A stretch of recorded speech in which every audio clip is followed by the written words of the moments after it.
This is our experiment to identify 4 unknowns. So I'm going to run through each of the tests that you've got on your results table there.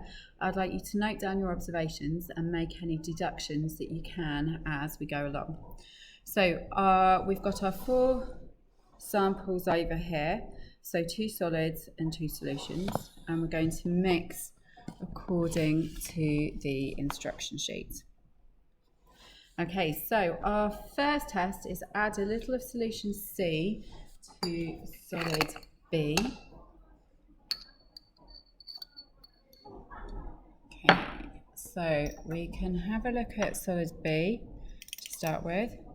So that's the green powder. And then we are going to add a little of solution C. Okay, so here's solution C. And if we put that in there, we can observe what's going on.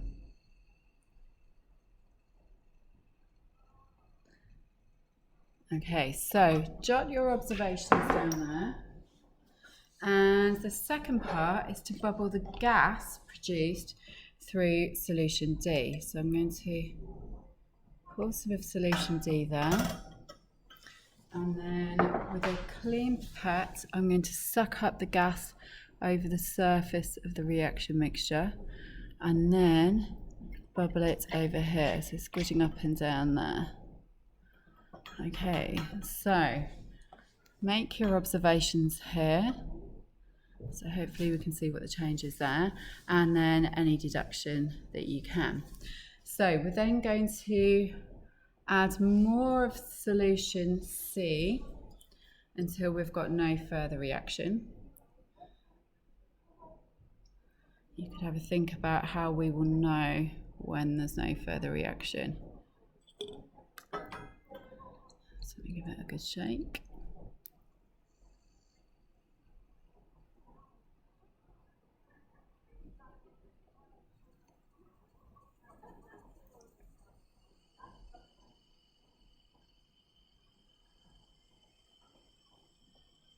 Still going there.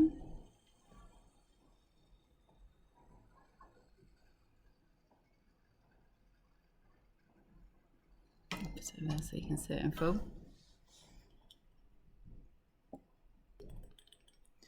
So I'll put a little bit more of a solution C in, and we'll leave it doing its thing and have a look at the next test and come back to that one in a minute.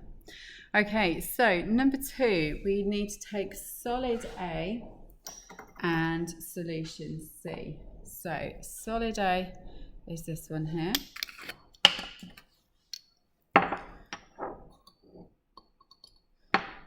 Okay, so I put solid A in there, and then we need to add our solution C, and this time the instructions say we're going to need to heat them together. So let's put a reasonable amount of this in.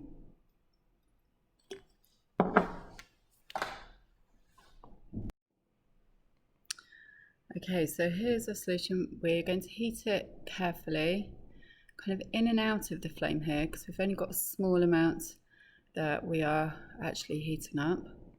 So I don't want this to boil over.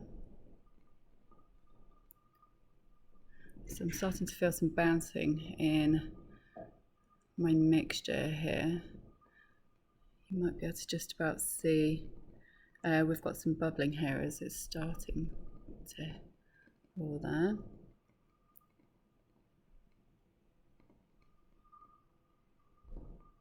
So just in and out with a good mix in between. Start to make any observations here?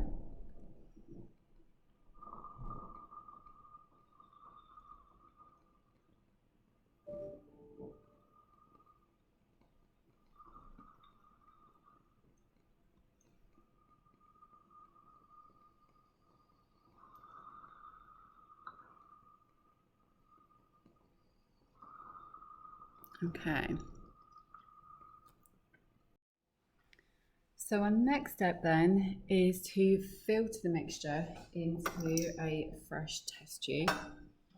So we've got a test tube and our filter funnel.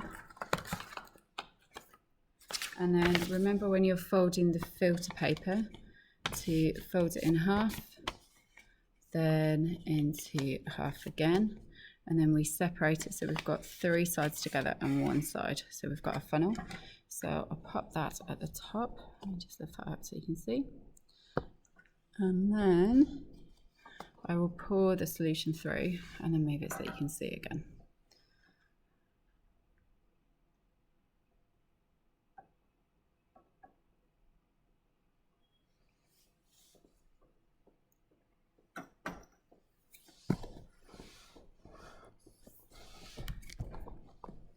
Okay, so if we have a peek in there, and then have a look at what's coming through down here.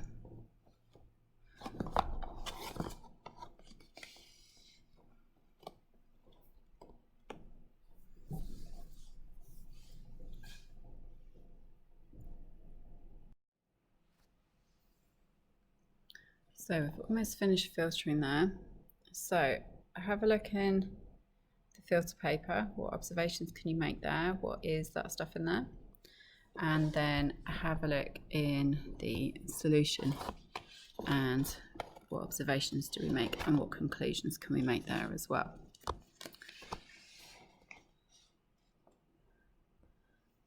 Okay, right, so our last test then is looking at solid B again.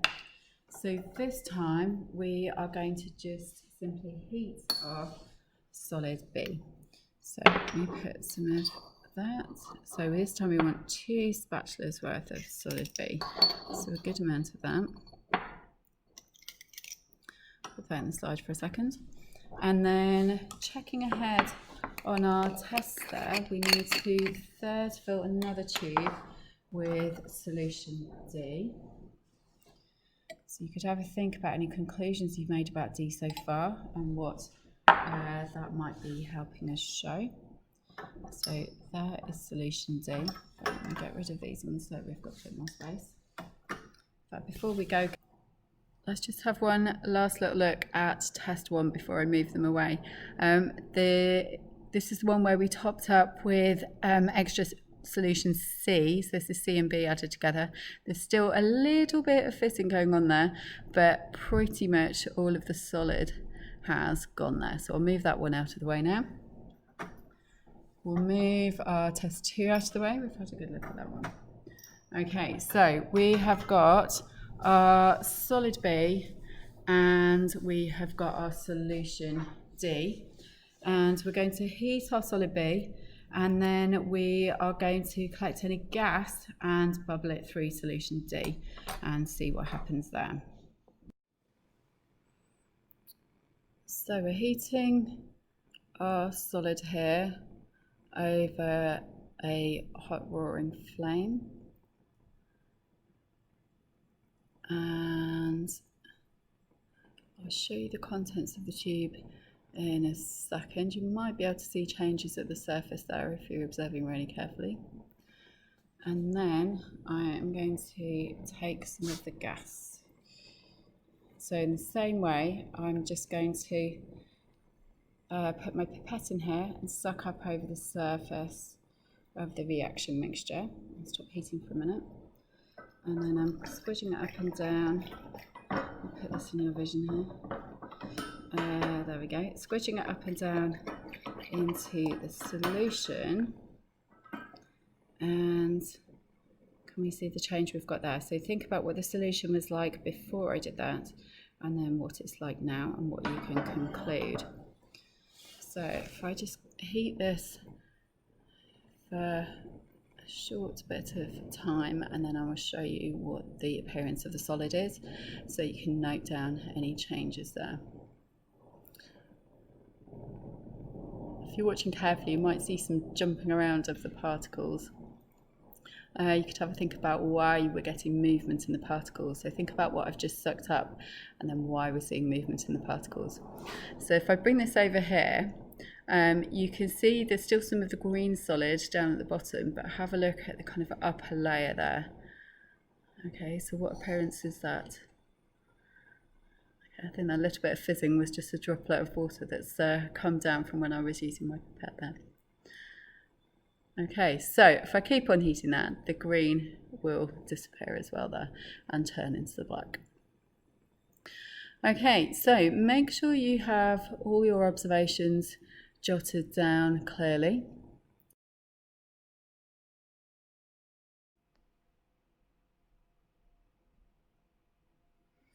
So hopefully now you have identified A, B, C and D. So one of your questions said, what do you think would happen if solutions C and D were tested with litmus paper? So hopefully you've gone ahead and made a prediction about what would happen. And let's now just test and see if your prediction is correct. So that was C. This is D. So D is on our right hand side then. So we'll test with red litmus paper first. So I'll do one solution then the other. So C and D. Okay, so if we put C onto litmus paper, there we go. So note down your observation. And then if we put D onto litmus paper, onto our red litmus paper, you can note down your observation. And then we can test with our blue litmus paper as well then. So we'll do the same thing. C first. So C onto blue litmus paper. So think about what you predicted. Was your prediction correct? And then D onto blue litmus paper as well. Oops, that one's running off a little bit. Okay, there we go.